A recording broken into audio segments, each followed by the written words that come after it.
Good morning students. हम हर्टमानिया की anatomy के बारे में अध्ययन कर रहे थे। आज उसका ये पार्ट 3 है। अभी तक हमने हर्टमानिया के डाइजेस्टिव सिस्टम के बारे में जानकारी ली। सर्कुलेटरी सिस्टम हम स्टार्ट कर रहे हैं। अभी तक मैंने आपको ब्लड के बारे में जानकारी दे दी है। बाकी जो चीज़ें हैं, heart, pericardium, dorsal aorta, ventral aorta, branchio visceral vessel, cardiovisceral vessels, इनके बारे में हम आज जानकारी लेंगे। हार्ट एंड पेडिकार्डियम, सबसे पहले इसकी बात करते हैं। तो राइट गोनेड्स के नीचे एक ट्यूबुलर इलोंगेटेड पेरिकार्डियम होता है, जिसकी थिक नॉन कॉन्ट्रैक्टाइल वॉल होती हैं। ये करीब 7 सेंटीमीटर लंबा और 3 मिलीमीटर चौड़ा होता है, जो कि दोनों एंड की तरफ क्लोज्ड होता है और जिसके अंदर पेरिकार्डियल फ्लूइड भरा हुआ होता है। और साथ ही में इस कलरलेस फ्लूइड के अंदर कुछ कैप्सूल्स भी होती हैं जो ब्लड के जैसी ही होती हैं। इसकी जो वॉल होती है वो कनेक्टिव टिश्यू की बनी हुई होती है, जिसमें कई सारे ब्लड साइनसेस देखने को मिलेंगे। आंतरिक तौर पर पेरिकार्डियम की जो वॉल होती है वो स्क्वैमस एपिथेलियम से बनी हुई होती है। ये थिन वॉल्ड। इसके अंदर की तरफ अगर आप देखेंगे तो अंदर की तरफ एक आपको thin walled tubular contractile heart दिखेगा, जिसमें स्ट्रेटेड मसल्स मौजूद होती हैं। जो हार्ट है वो अपनी पूरी लंबाई में एक पतले कनेक्टिव टिश्यू के फ्लैप के साथ में पेरिकार्डियम से जुड़ा हुआ होता है।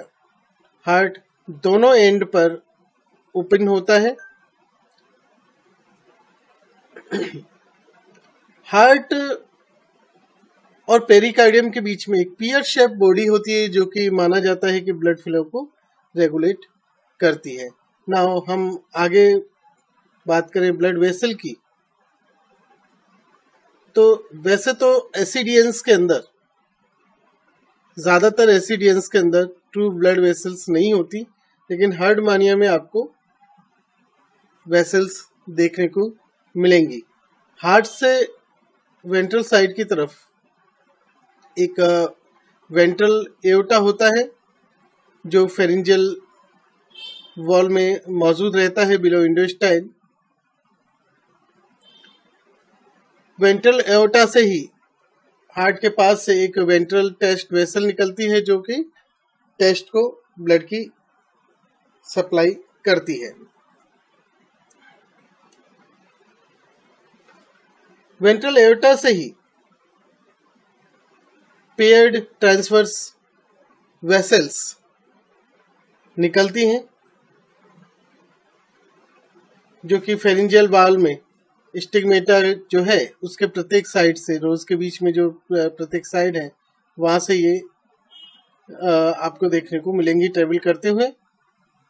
और वहां से ट्रेवल करके, ट्रांसवर्स करके अल्टीमेटली ये ज्वाइन करती हैं डोर्सल एओर्टा को, जो कि डोर्सल लेमिना के ऊपर की तरफ मौजूद होता है, डोर्सल वाल्व फेरेंस पे। जो डोर्सल एओर्टा है वो डायरेक्टली हार्ट से कनेक्ट नहीं है।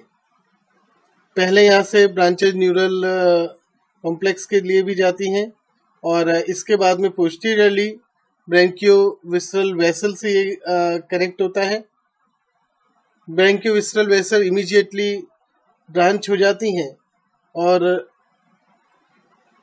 डिवाइड होकर के राइट इसोफेजियल वेसल, जो कि राइट लिवर लोब को जाती है, राइट पोर्शन ऑफ इसोफेगस को जाती है।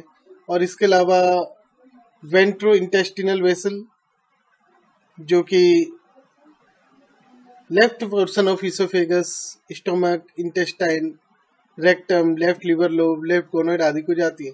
इन एक साथ अगर हम बोले तो ये विसरल ऑर्गन और टेस्ट को ये सारी की सारी वेसल्स जा रही हैं। इसके बाद में यहाँ से कार्डियो विसरल वेसल, तो जो हार्ट है उसके डोर्सल एंड की तरफ से कार्डियो विसरल वेसल ओरिजिनेट हो रही हैं। तो जैसे ओरिजिन होता है, यहाँ से थोड़ी दूर से ही right hepatic vessel right liver lobe को जा रही है निकल करके। ओसोफेगियो टेस्ट वेसल जो होती है वो इसोफेगस और टेस्ट को जाती है। और इसके अलावा एक जो मेन डोर्सल ब्रांच है उससे टेस्ट वेसल निकलती है, जो कि left oesophageal vessel, right gonadal vessel आदि के माध्यम से करस्पॉन्डिंग ऑर्गन में जाती है।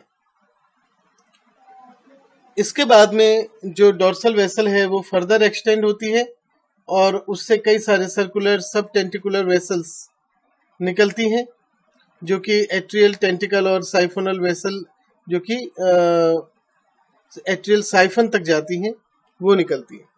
इसके अलावा एक मिडिल लेफ्ट गोनेडियल वेसल भी निकलती है जो कि लेफ्ट गोनेड को जाएगी। और साथ ही साथ जो वेंट्रल वेसल्स हैं वो जल्दी ही डिवाइड होके dorso intestinal, gastric, dorsal test vessel आदि में ब्रांच हो जाती है। तो इस तरह से ये सारी की सारी कार्डियोविस्रल वेसल्स कहलाती हैं। नाउ सर्कुलेशन की हम बात करें तो यहाँ पर एक चीज याद रखिए, पेरिस्टाल्टिक जो कॉन्ट्रैक्शन है हार्ट का और पियर शेप बॉडी का जो कि पेरिकार्डियम के अंदर मौजूद है, वो एक सिरे से दूसरे सिरे की तरफ कई बीट्स की तरफ चलता है। उसके बाद एक शॉर्ट पॉज आता है, इसके बाद कॉन्ट्रैक्शन अगेन स्टार्ट होता है, लेकिन वो रिवर्स डायरेक्शन में होता है। इस तरह हार्ट मैनिया में दोनों ही डायरेक्शन में ब्लड का फ्लो होता है और ये दोनों डायरेक्शन एक दूसरे को अल्टरनेट करते हैं।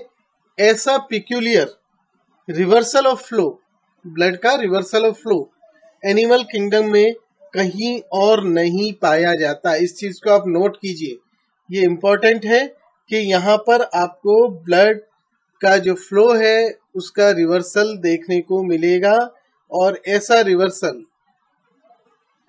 एनिमल किंगडम में और कहीं नहीं पाया जाता। इसका मतलब ये है कि जो पेरिस्टाल्टिक वेव है वो एक किनारे से दूसरे किनारे की तरफ रन हो रही है, उसके बाद उसमें शॉर्ट पॉज आ रहा है, अगेन वेव स्टार्ट होती है, लेकिन अब की बार अपोजिट डायरेक्शन में स्टार्ट होती है। तो आप कहीं भी ये नहीं कह पाएंगे कि हार्ट से ये वेसल ब्रांच ऑफ हो रही है, इससे सीधा पहले ब्लड इसमें जा रहा है, फिर उसमें जा रहा है, फिर अगेन लौट के हार्ट को आ रहा है। इस तरह से आप इसका कोर्स नहीं बता पाएंगे, क्योंकि इनपुट और आउटपुट जैसा हिसाब नहीं। दोनों ही जो मुख्य वेसल्स हैं वो एक टाइम में ब्लड को हार्ट से ले भी रही होती है और अगली बार में वो हार्ट को ब्लड पहुंचा भी रही होती है। तो ये दोनों ही बातें यहाँ आपको साइमल्टेनियसली देखने को मिलेंगी। अल्टरनेशन आपको देखने को मिलेगा, जिसको हम रिवर्सल कह रहे हैं। तो यहाँ पर जैसे ही हार्ट बीट होता है, अभी हम बात कर रहे हैं कि डोर्सो वेंट्रली, तो ऐसी स्थिति में यानी कि डोर्सो वेंट्रली अगर हार्ट की बीटिंग हो रही है तो ऐसी स्थिति में जो ब्लड है वो वेंट्रल एओर्टा में जाएगा। अगर वेंट्रोडोर्सली होगा तो ऐसी स्थिति में अपोजिट होगा, लेकिन अभी हम बात कर रहे हैं डोर्सो वेंट्रली की। तो ब्लड जो है वो वेंट्रल एओर्टा में जाएगा, वहां से टेस्ट वेसल के माध्यम से ये टेस्ट में जाएगा, साथ ही साथ ट्रांसवर्स ब्रेंकियल वेसल्स के माध्यम से ये फेरिंग्स में जाएगा। फेरिंग्स में ये जो ब्लड है जो कि ब्रेंचियल वेसल्स के या ट्रांसवर्स वेसल के माध्यम से पहुंचा है, ये वहां पर ऑक्सीजनेट हो रहा है। ऑक्सीजनेट होने के बाद में ये ब्लड कलेक्ट होता है डोर्सल एओर्टा के माध्यम से, जो कि पहुंचा दिया जाता है ब्रेंचियोविसरल वेसल्स में। जैसा कि आपको मैंने बताया था, ये इमीडिएटली कई सारे ब्रांचेस के अंदर सब डिवाइड होती है और ये डिवाइड होके विसरल ऑर्गन और टेस्ट तक पहुंचती है, जैसे लीवर, विसरल ऑर्गन्स तक पहुंचती है, जैसे liver, gonad, oesophagus, stomach, intestine, और एक टेस्ट जो ब्रांच होती है वो टेस्ट को जाती है। तो अब जो ब्लड इन विसरल ऑर्गन में गया है और जो ब्लड टेस्ट में गया है वो कलेक्ट होता है, और कलेक्ट होके पहुंचता है कार्डियो विसरल वेसल में, जिसके माध्यम से यह हार्ट को अगेन रिटर्न हो रहा है। जब हार्ट वेंट्रोडोर्सली बीट करता है तो ऐसी स्थिति में ब्लड पहले कार्डियो विसरल वेसल में जाता है, वहां से ये, जैसे कि आपको बताया, टेस्ट और विसरा में सप्लाई हो रहा है। टेस्ट और विसरा से ये ब्लड अगेन ब्रेंचियो विसरल वेसल के जरिए कलेक्ट किया जा रहा है, जिसे डोर्सल एओर्टा में पोर कर दिया जाता है। वहां से ये ब्रेंचियल वेसल या ट्रांसवर्स वेसल के माध्यम से फेरिंग्स में पहुंचाया जाता है, जहां इस ब्लड का ऑक्सीजनेशन होता है। इसके बाद साथ ही साथ जो टेस्ट से ब्लड है वो भी, और ब्रेंचियल वेसल से जो ब्लड है वो भी, दोनों ही वेंट्रल एओर्टा में पोर कर दिए जाते हैं, जहां से ये अगेन हार्ट में पहुंचा दिए जाते हैं। तो इस तरीके से ये साइकिल लगातार चलती रहती है। रिवर्सिबल हार्ट है, दोनों डायरेक्शन के अंदर ब्लड का फ्लो हो सकता है। डोर्सो वेंट्रली बीटिंग हो सकती है, वेंट्रोडोर्सली बीटिंग हो सकती है। और याद रखिए, ऐसा एनिमल किंगडम में एकमात्र इन्हीं में ही देखने को मिलता है, यहीं पर ही ऑब्जर्व होता है, अन्यथा यही नहीं है, और कहीं आपको देखने को नहीं मिलेगा। तो इन शॉर्ट आप समझे तो हार्ट से जो ब्लड है वो विसरल ऑर्गन्स तक जा रहा है, वहां से फेरिंग्स में जा रहा है, और फेरिंजियल जो नेट है वहां पर जा रहा है, जहां पे ऑक्सीजनेट हो रहा है, और अगेन हार्ट में आ रहा है। तो यहाँ ब्लड का ऑक्सीजनेशन हो रहा है, और ऑक्सीजनेटेड ब्लड जो है वो विसरल ऑर्गन तक पहुंच रहा है, या पहले विसरल ऑर्गन जा रहा है, फिर ऑक्सीजनेट हो रहा है, हार्ट में पहुंच रहा है, अगेन फिर विसरल ऑर्गन में जा रहा है। तो इस तरीके से ये साइकिल लगातार चलती रहेंगी। मैं आज का ये टॉपिक यहीं पे समाप्त करता हूँ। अगले टर्न पर हम हर्ड मानिया का जो डेवलपमेंट है, और पर्टिकुलरली टेडपोल लार्वा के बारे में और मेटामॉर्फोसिस के बारे में हम जानकारी लेंगे। धन्यवाद।